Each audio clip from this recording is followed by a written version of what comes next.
কি রান্না করছো তুমি? হ্যাঁ কি রান্না করছো? তুমি খেলছো? কি রান্না করছো?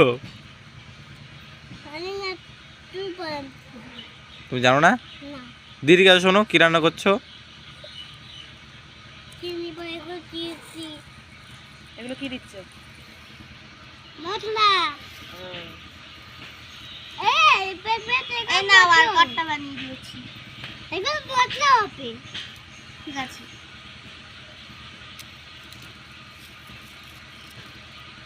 এবার মশলা দেবো আমি। কি রান্না করছো তুমি?